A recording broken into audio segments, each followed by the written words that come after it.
Ya, pemirsa, Hasan Nasbi, Kepala Kantor Komunikasi Kepresidenan ini secara resmi menyatakan diri mundur dari jabatannya pada 21 April lalu. Ini tentunya juga menjadi perhatian di tengah masyarakat karena hal ini terjadi setelah ramai kritik yang dialamatkan kepada Hasan Nasbi yang dinilai gaya komunikasinya ini tidak mencerminkan sikap dari Presiden Prabowo Subianto. Tapi ketika kita bicara mengenai juru bicara Presiden, tentunya ada peran penting di sana untuk bisa membangun dan menjaga komunikasi publik antara istana dan juga rakyat.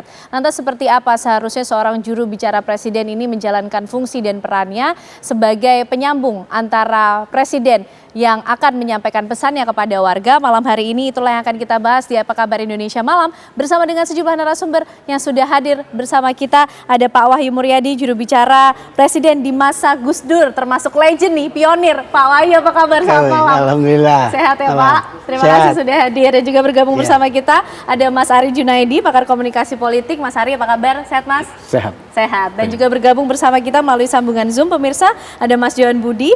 Ini merupakan juru bicara Presiden juga di era Presiden Joko Widodo. Selamat malam Mas Johan. Selamat malam. Oke, dan juga bergabung. Assalamualaikum warahmatullahi wabarakatuh. Dan juga bergabung bersama kita juru bicara dari Presiden SBY kala itu ada Bang Andi Malarangeng. Bang Andi, apa kabar? Kabar baik, salam dari Pacitan. Oke, baik. Kita mulai dari yang legend-legend dulu. Karena ini termasuk yang pertama loh. Ada juru bicara Presiden di era Pak Gus Dur ya, Pak Wahyu ya. Nah, pada saat itu tuh seperti apa Pak komunikasi yang kemudian terjalin antara seorang juru bicara dengan Presiden begitu? Ya, di era Presiden Abdurrahman Wahid itu sebenarnya posisi saya secara resmi sebagai Kepala Biro Protokol Istana Presiden. Cuman dalam keseharian sebagai Kepala Protokol itu juga menjelaskan hal-hal yang kadang-kadang banyak ditanya oleh para wartawan. Maka sekaligus juga menjadi jubir untuk berbicara tentang 3 hal sesuai dengan tugas saya waktu itu adalah tentang acara, undangan dan perjalanan Presiden. Seputar itu, bukan ke substansinya. Nah, kalau substansi kebanyakan diteruskan oleh Presiden kepada 4 juru bicara resmi yang lain, yaitu yang pertama Wimar Witular, almarhum ya. Kemudian Pak Dimas Ardi, Pak Yahya Stakuf, sekarang Ketua PBNU, dan yang terakhir Pak Darmawan Ronodipuro sebagai Kepala Biro Pers dan Media waktu itu. Nah, waktu itu suasananya kan suasana baru aja reformasi ya, jadi suasana masih gegap gempita, masih euforia.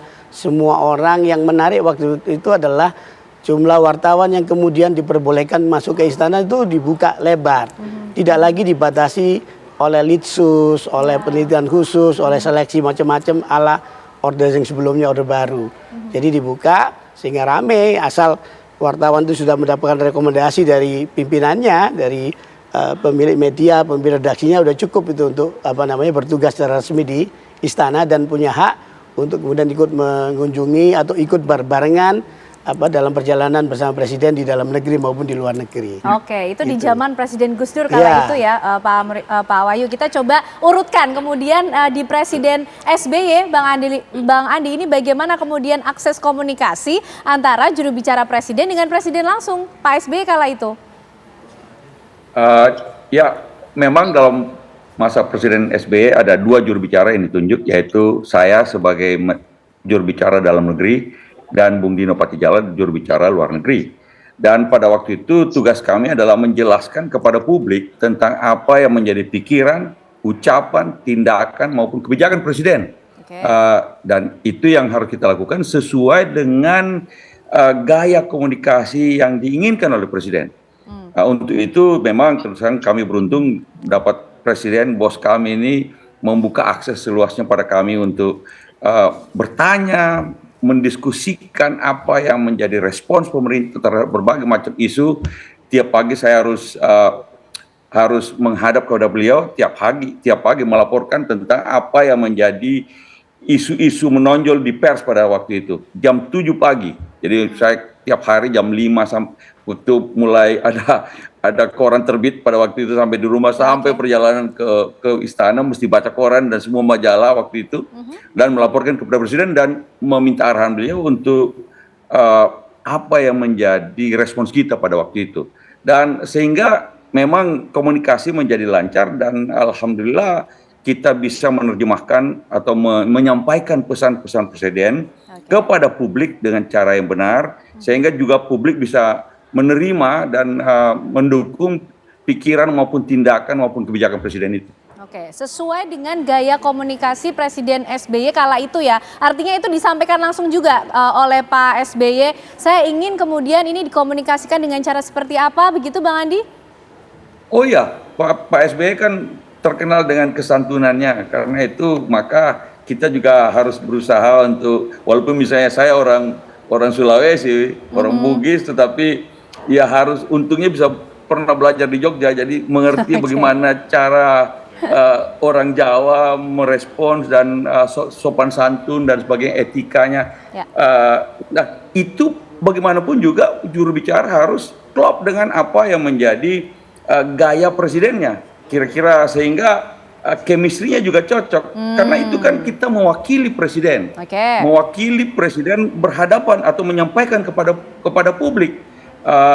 Maka selain substansinya, selain konteksnya kita bisa jelaskan dengan baik, tapi juga gayanya yang pas sesuai dengan apa yang diinginkan oleh presiden. Oke, kira-kira begitu. Baik Bang Andi. Kalau di era Pak Jokowi seperti apa, Mas Johan? Apakah juga punya akses yang begitu lancar, terbuka juga ketika apapun itu harus dikomunikasikan kepada Presiden Jokowi?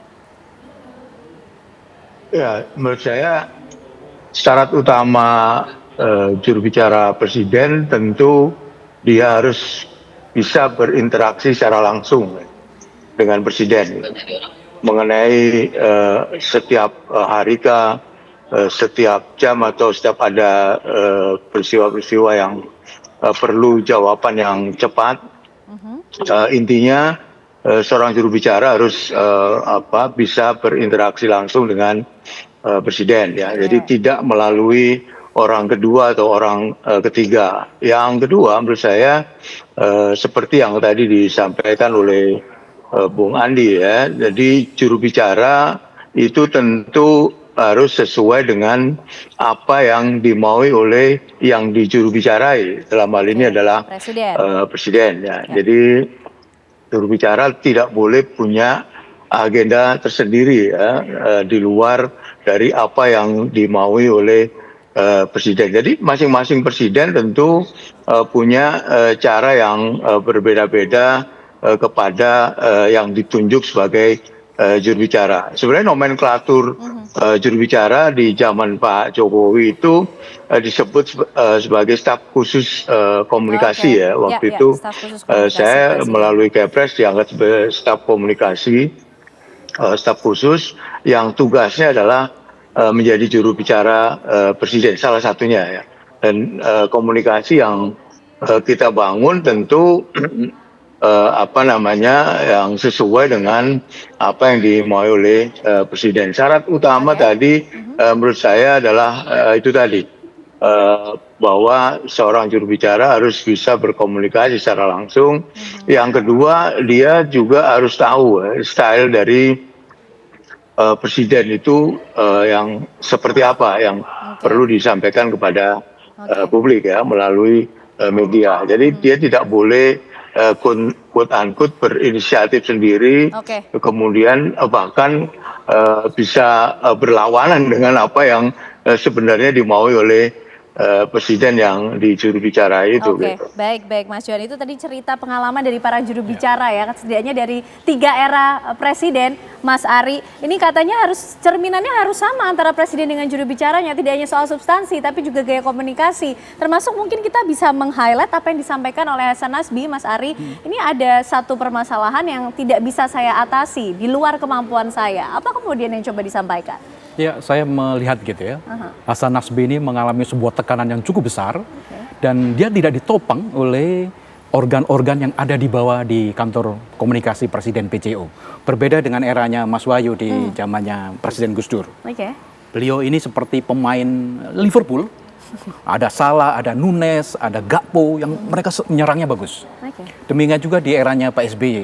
Itu ada 2, yaitu Mas Andi dan Mas Dino Patijalal. Nah, kalau saya melihat di eranya Presiden Jokowi, Mas Johan Budi ini kan single fighter juga. Tetapi di era yang sekarang ini saya melihatnya seperti Leicester nih. dia urutan paling bawah Liga Primer gitu ya. Oke. Bertumbuh pada sosok satu orang yaitu Hasan Nasbi. Hasan Nasbi oke gitu ya. Oke. Tetapi dia tidak ditopang oleh kekuatan yang bawah yang merata. Oh. Masih ingat kita ada salah satu juru bicara yang menggunakan diksi rakyat jelata misalnya.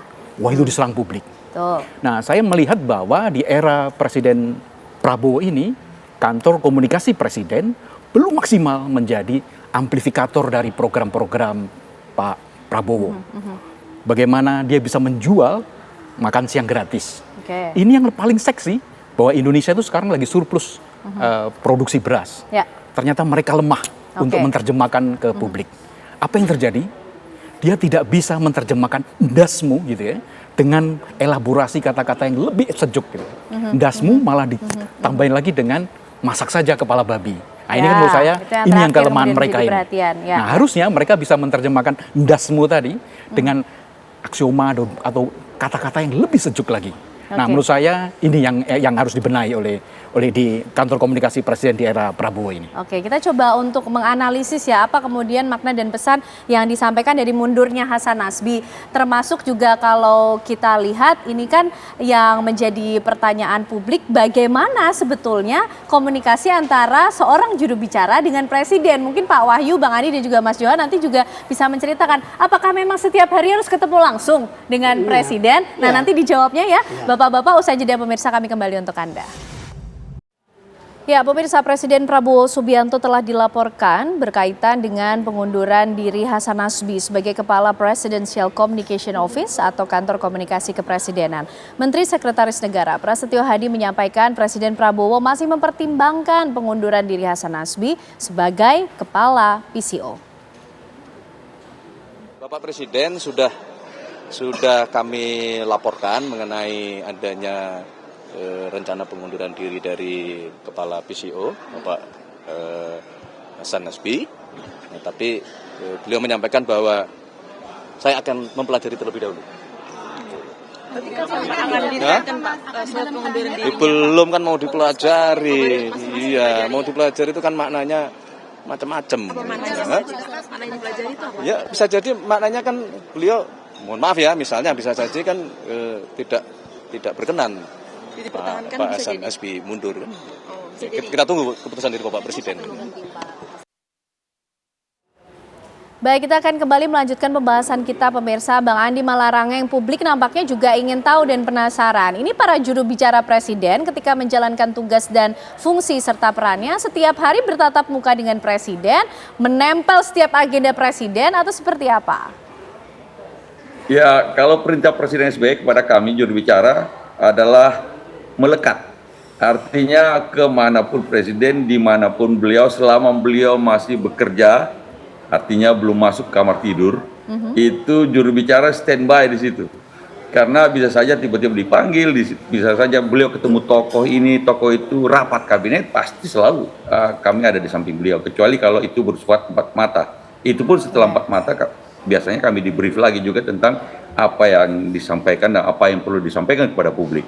Jadi dengan begitu kita bisa menjelaskan kepada publik karena mendapatkan informasi langsung dari tangan pertama yaitu presiden sendiri. Ya. Kalau jubir tidak diberi kesempatan untuk berkomunikasi langsung dengan presiden setiap hari, maka akan kesulitan. Bahkan kalau ada wartawan yang menanyakan sesuatu yang saya belum tahu, biasanya saya sampaikan, tunggu sebentar, kasih waktu saya 2-3 jam.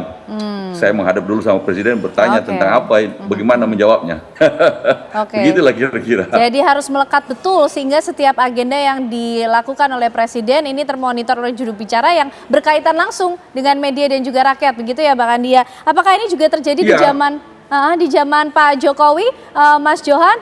Ini juga selalu bertatap muka dengan Pak Jokowi, menyampaikan apa kemudian yang menjadi pertanyaan publik, atau justru sebaliknya, kemudian Pak Jokowi memberikan pesan apa kepada warga?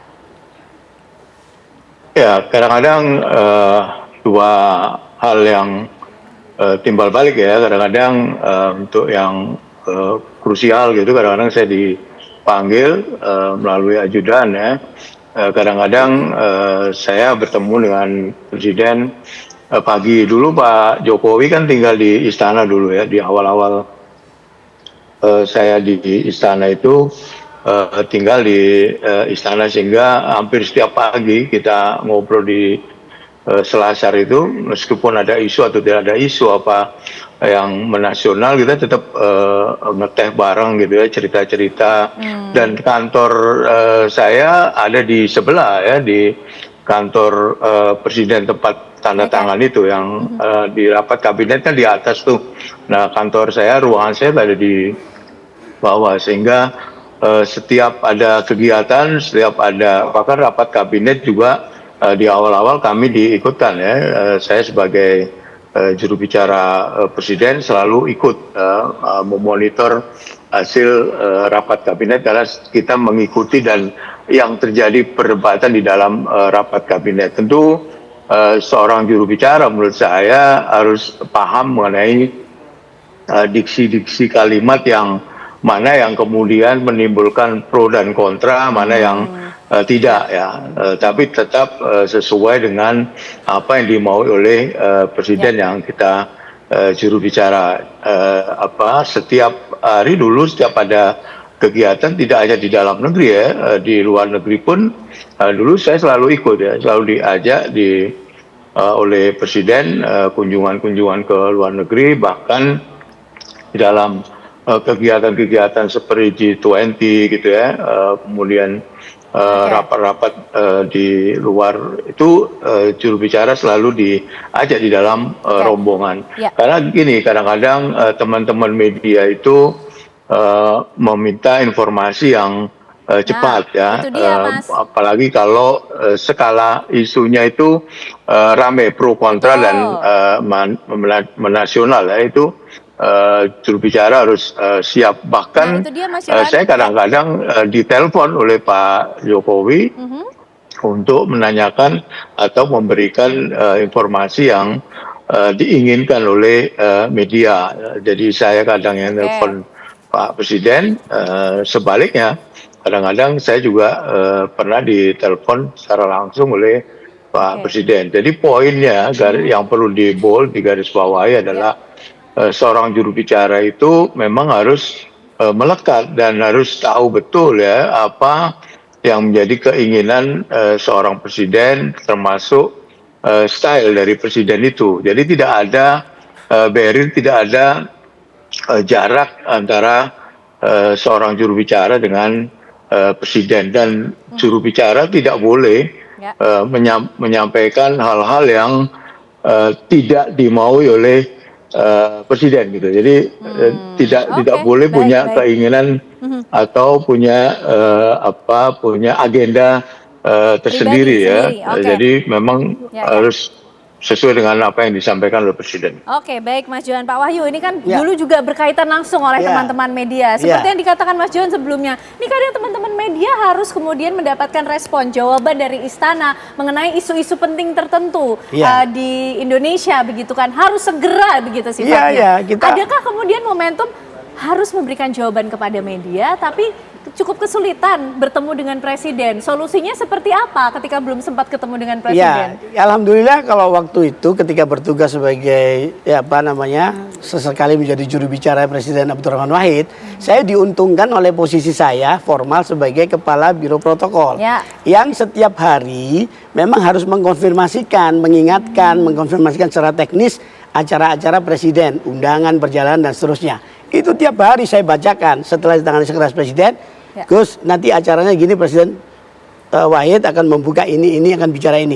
Nah, setiap acara itu selalu saya antisipasi. Ini kira-kira kapan Presiden akan bicara sendiri menyampaikan kepada pers, dan mana yang kira-kira Presiden tidak sanggup karena waktunya dan seterusnya sehingga diwakili oleh juru bicara. Itu semua diantisipasi dan dibicarakan dengan Presiden.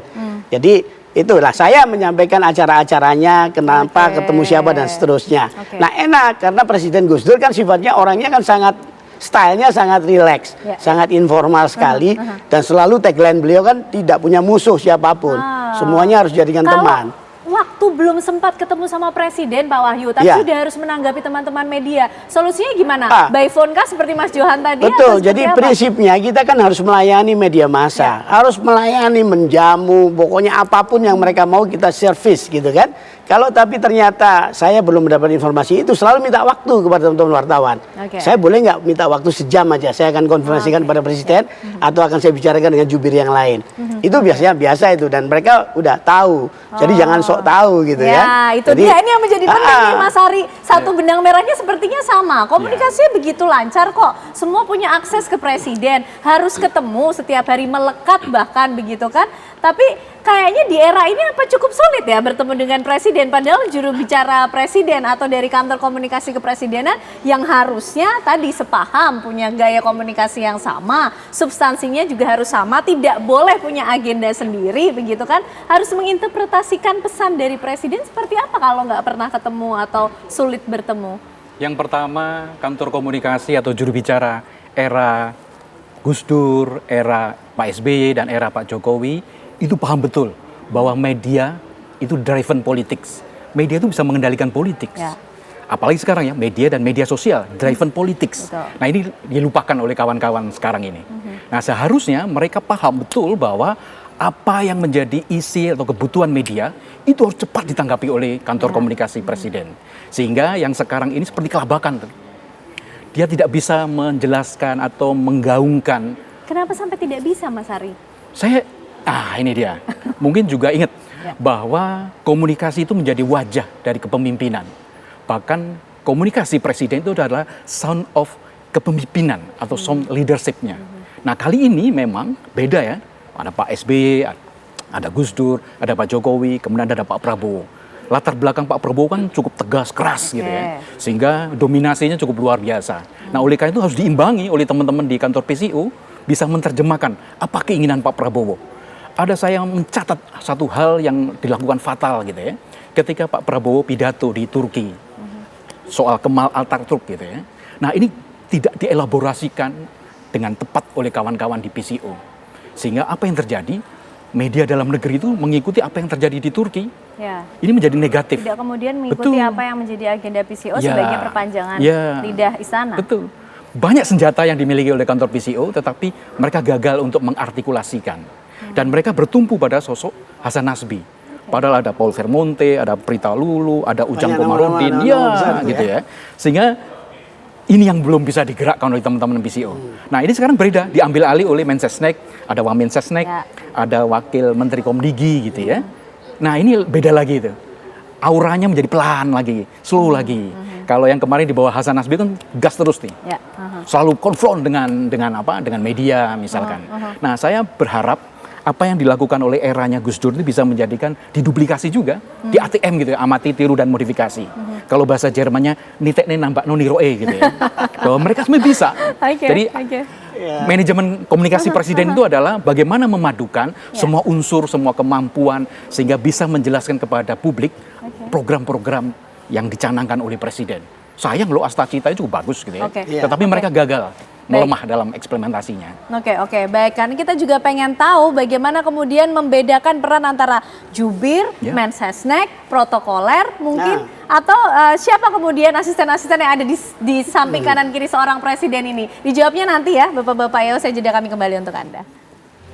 Baik pemirsa, kita akan kembali lanjutkan perbincangan kita yang menarik malam hari ini bersama para legend ya yang menjadi juru bicara presiden di eranya masing-masing. Tapi sebelum ke sana, Mas Ari, kita pengen tahu juga bagaimana kemudian peran dari para pembantu presiden ini, khususnya yang berkaitan dengan komunikasi publik dari istana kepada rakyat. Ada juru bicara presiden, ada kemudian Mensesnek, atau mungkin ada asisten yang membantu di kanan kiri presiden. Ini bagaimana seharusnya mereka membagi perannya? Nah, saya masih ingat ketika Bung Karno itu menjadi juru bicara sendiri. Karena kementeriannya sedikit dan lebih banyak pada soal revolusi, mempertahankan kemerdekaan. Di zaman Soeharto ada yang namanya Murdiono, Pak Murdiono. Dia bisa menjelaskan program Soeharto. Kemudian ada Pak Harmoko yang juga menjelaskan program-program pemerintah. Kemudian di era Gus Dur, Pak Habibie dulu ya. Pak Habibie juga tidak ya, maksudnya Pak Habibie juga bermain sendiri gitu ya, menjadi tokoh sentral. Di zaman Gus Dur itu, karena saya pernah lama menjadi wartawan, saya mengalami kemerdekaan dalam meliput di istana. Oke. Jadi kami tahu, oh jadwalnya hari Senin ini Pak Wimar Jadi luar bukti ya negeri. pada saat itu kinerjanya Pak Wahyu seperti Oke, apa? keren. Saya mudah menghubungi, mengakses istana gitu ya. Oke. Kemudian di zaman Bu Mega tidak ada juru bicara. Oke. Hanya setelah Bu Mega tidak menjadi presiden, saya kebetulan pernah mengurusi media spesialis gitu ya, sehingga saya tata bagaimana pola komunikasi di kantor mantan Ya. presiden Bu Oke. Mega. Nah di zaman Pak SBY kita pun juga tahu, paham betul gitu, apa yang urusan dalam negeri pasti Mas Andi yang menjadi juru bicaranya. Demikian juga ketika masalah luar negeri Pak Dino Patijalal. Nah ketika zamannya Pak Jokowi, Mas Johan Budi menjadi segala juru bicara gitu ya. Oke. Nah, tetapi yang saya sayangkan di era Pak Prabowo ini, dengan kekuatan yang cukup besar personilnya di PCO, Ya. ternyata mereka lemah gitu ya mengimplementasikan program-program Astacita. Dalam bayangan semula gitu ya, saya berharap Hasan Nasbi sebagai koordinator chiefnya gitu ya, dia membawai beberapa deputy Ya.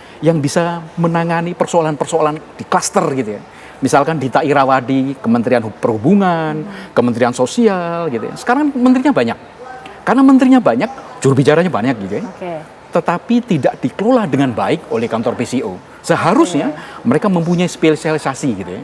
Oh, Prita Lulu berkaitan dengan Itu pertanian belum misalkan. terlihat ya di jalannya Ini PCO tidak selama terlihat. ini, Mas Ari? Setelah kasus ada salah satu deputy di PCO yang slip bicaranya tentang Oke. rakyat jelata, mereka mengalami ketakutan sehingga kembali lagi kepada Hasan Nasbi sebagai sosok tunggal yang bermain di Oke. PCO. Dan seharusnya sosok tunggal ini jangan juga punya bonding, ikatan hubungan dengan presiden begitu kuat. Oke. Bahkan harus tidur, makan, bahkan ke kamar mandi pun seorang juru bicara paham betul apa yang dikehendaki oleh presiden. Oke.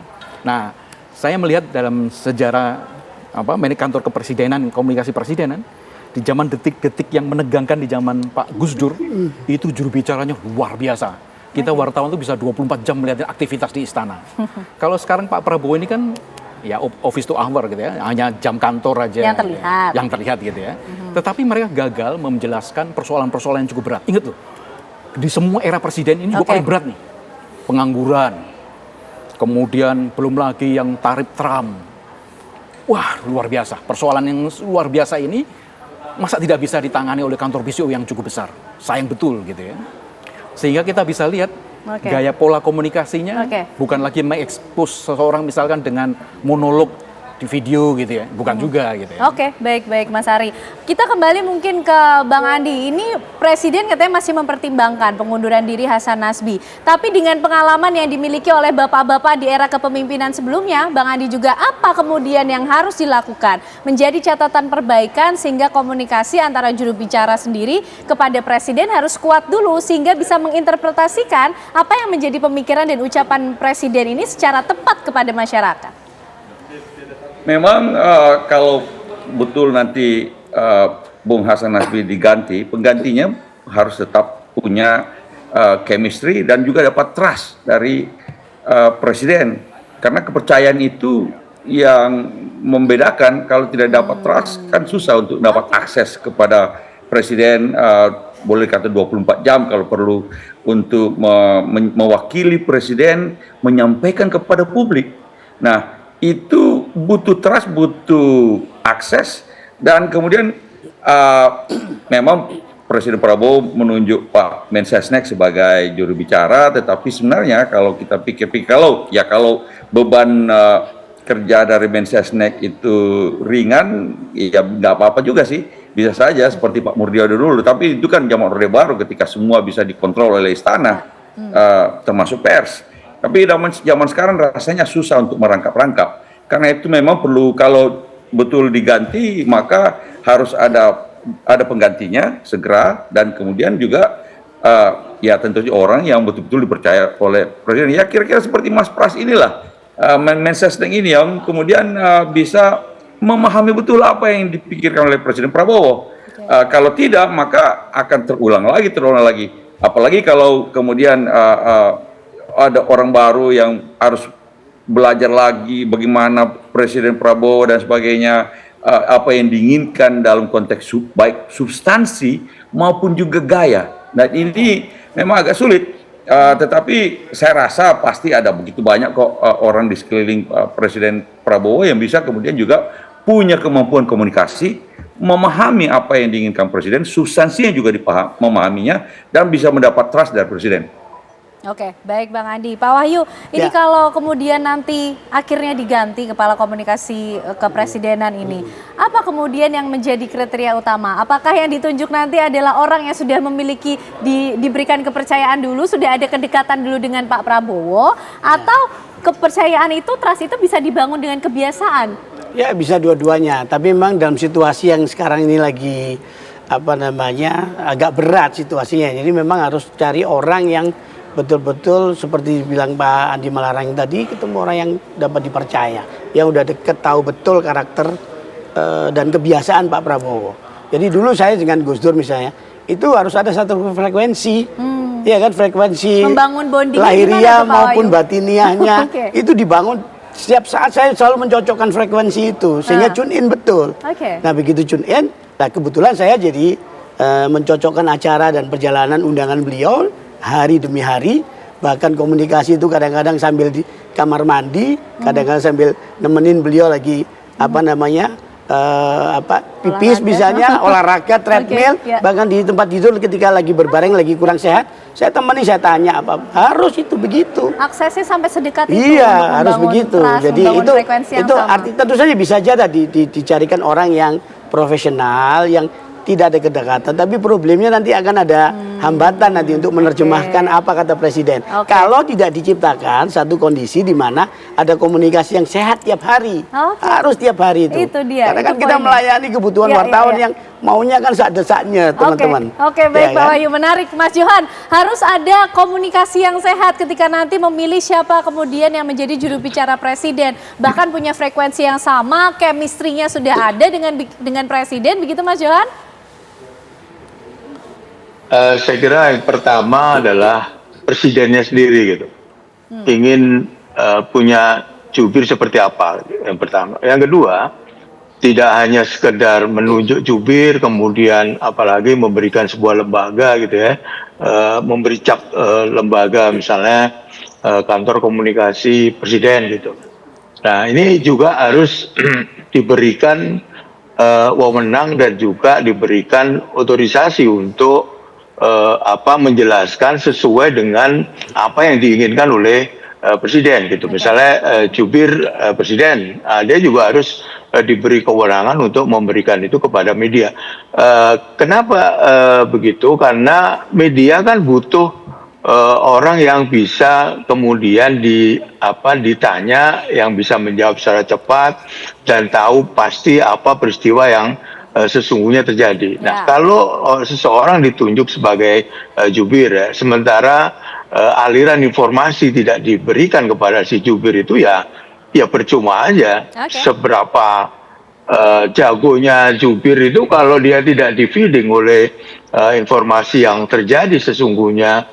Ini kalau nggak ada krisis ya, apalagi kalau ada krisis. Kalau ada krisis kan jubir harus menjelaskan kepada publik ya mengenai sesuatu hal yang berkaitan dengan presiden. Jadi juru bicara itu tidak dibatasi oleh kegiatan pemerintahan seorang presiden saja, tapi juga kadang-kadang kalau ada isu-isu yang berkaitan dengan pribadi-pribadi presiden itu juga harus bisa menjelaskan kepada publik sesuai dengan yang dimaui oleh presiden ya. Ketika saya di Pak Jokowi di periode yang pertama itu kan juga banyak isu-isu yang kemudian menyerang Pak Jokowi ya, karena menjelang Pilpres 2019 waktu itu. Nah, jubir juga harus bisa menjawab isu-isu atau fitnah-fitnah yang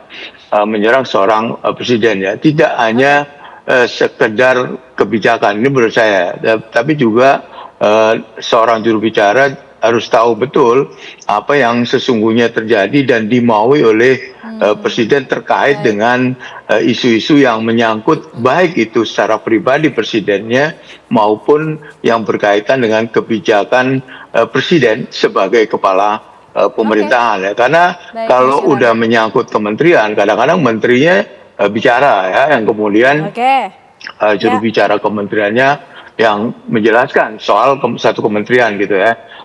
Menko juga begitu, punya banyak juru bicara. Kalau kebanyakan juru bicara juga Baik. bingung Baik, juga Sandi, menurut bingung saya, juga. dan tidak Baik, bisa Mas Johan. dibedakan. Ya, kita tangkap Apa sih poinnya. persoalan politik sama ekonomi itu nggak bisa dipisahkan garis tegas. Oh ini persoalan ekonomi, oh ini persoalan politik.